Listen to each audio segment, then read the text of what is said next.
Thanks for watching. Don't forget to like, comment, share and subscribe to Mufti Tariq Masood, famous scholar. وہی اللہ جس کو ہم رحمان اور رحیم کہتے ہیں صبح و شام، جس کو ہم غفور الرحیم کہتے ہیں، جس کو ہم اپنے بندوں پہ بڑا مہربان کہتے ہیں، اسی اللہ نے فرعون کو جب ایک پانی میں غوطہ دیا ہے اور فرعون نے جواب میں کہا آمنت انہ لا الہ الا الذی آمنت بہ بنو اسرائیل، میں اس اللہ پہ ایمان لایا جس پر بنی اسرائیل ایمان لائی، تو اللہ کو اس پہ ترس نہیں آیا؟ وہی اللہ جس کو ہم کہتے ہیں غفور ہے، اپنے بندوں پر مہربان ہے، بہت رحمان ہے، بہت بندوں پر شفیق ہے،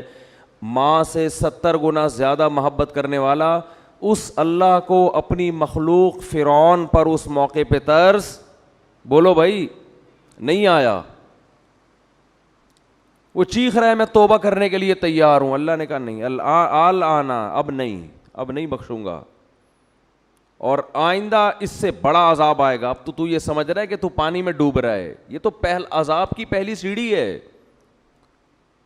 اس پانی کے اندر تو داخل ہوگا، تیرا سانس گھٹے گا، تیرا دم گھٹے گا، اس سے تیری موت واقع ہوگی، اور پھر اس کے بعد کیا ہوگا؟ النار یعرضون علیہا غدوا وعشیا، ایسی آگ میں تجھے داخل کروں گا، صبح بھی جلایا جائے گا اور شام کو بھی، اور یہ قیامت تک عذاب ہوگا۔ جب میدان حشر میں حساب کے لیے کھڑا ہوگا تو اگلا اسٹیپ اس سے بھی زیادہ سخت ہوگا۔ وَيَوْمَ تَقُومُ السَّاعَةُ، جس دن قیامت قائم ہوگی،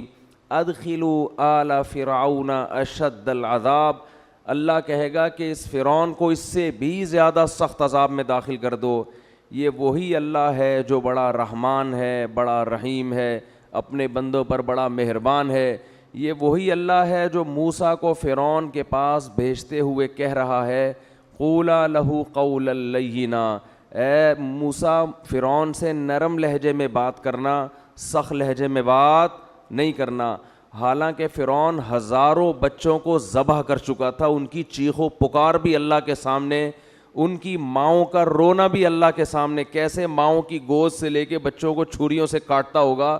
آپ تھوڑی دیر کے لیے اپنے بچوں کو سامنے رکھ کے تصور کر لیا کرو، کیا ماؤں کی بد دعائیں اس فرعون پہ لگتی ہوں گی۔ مگر ایک طرف اللہ ایسا رحمان ہے کہ موسیٰ سے کہہ رہا ہے اتنے ظالم کے ساتھ بھی جب آپ نے دعوت دینی ہے، سخت لہجے میں بات نہیں کرنا، ایسا نہ ہو وہ بدک جائے آپ کی دعوت سن کے، نرم لہجے میں بات کرنا، لعلہ یتذکر، شاید توبہ کی توفیق مل جائے، شاید کوئی سیدھے راستے پہ آ جائے۔ یہ اللہ کی رحمت کا پہلو ہے کہ اس سے زیادہ رحمت کسی کی ہو نہیں سکتی۔ اتنے بڑے ظالم، اور مشرک نہیں تھا، مشرک تو دوسروں کو خدا کے ساتھ شریک کرتا ہے۔ فرعون کا جرم اتنا بڑا کہ وہ کہتا تھا انا ربکم الاعلی، میں ہوں سب سے بڑا رب، اس کائنات کا خدا میں ہوں، اور میں سب سے بڑا رب ہوں، باقی سارے مجھ سے چھوٹے ہیں۔ لیکن اللہ کی رحمت کتنی بڑی رحمت کہ موسیٰ کلیم اللہ کو کہا جا رہا ہے کہ فرعون سے سخت لہجے میں بات۔ دوسری طرف وہ پہلو بھی ہے کہ اب چیخ رہا ہے، چلا رہا ہے، لیکن اللہ کہہ رہے ہیں کہ نا نا نا نا، ابھی پانی میں غرق ہوگا، اس کے بعد آگ میں صبح و شام جلایا جائے گا، اور قیامت جب قائم ہوگی تو جہنم میں اس سے بھی زیادہ سخت عذاب میں تجھے ڈالوں گا۔ اور پھر قرآن کہہ رہا ہے وَإِذْ يَتَحَاجُّونَ فِي النَّارِ، ہم تمہیں مستقبل کی بات بتاتے ہیں، ایک وقت ہوگا یہ فرعون اپنے لاہو لشکر کے ساتھ جہنم کی آگ میں یہ چیخ رہے ہوں گے اور کہہ رہے ہوں گے فَيَقُولُ الضُّعَفَاءُ لِلَّذِينَ اسْتَكْبَرُوا، ان کے جو کمزور لوگ تھے، جو اپنے حکمرانوں کی مان کے چلا کرتے تھے اللہ کی نافرمانی میں، وہ کہہ رہے ہوں گے اِنَّا كُنَّا لَكُمْ تَبَعًا، فرعون اور اس کے درباریوں سے کہیں گے دنیا میں ہم تمہیں فالو کیا کرتے تھے، ہم تمہاری اتباع کیا کرتے تھے، اِنَّا كُنَّا لَكُمْ تَبَعًا، ہمارا کوئی کام دنیا میں اٹکا کرتا تھا تو تمہارے پاس فائل جمع کرایا کرتے تھے کہ ہمارا یہ اٹکا ہوا کام کرا دو۔ تو کیا انتم مغنون عنا نصیبا من النار، ہم تم سے یہ نہیں کہہ رہے کہ اس جہنم کی آگ کو ہم سے ہٹوا دو، یہ تمہارے بس میں نہیں ہے، اس آگ کا کچھ حصہ ہم سے کم کروا دو, کچھ حصہ ہم سے کم کروا دو. اللہ کی پناہ مانگنی چاہیے اس آگ سے,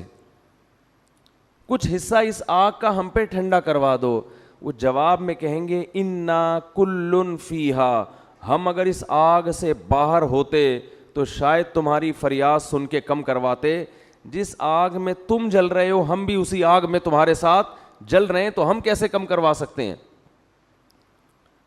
یہ بھی اللہ ہے جس کو ہم صبح و شام رحمان اور بولو بھائی رحیم کہتے ہیں.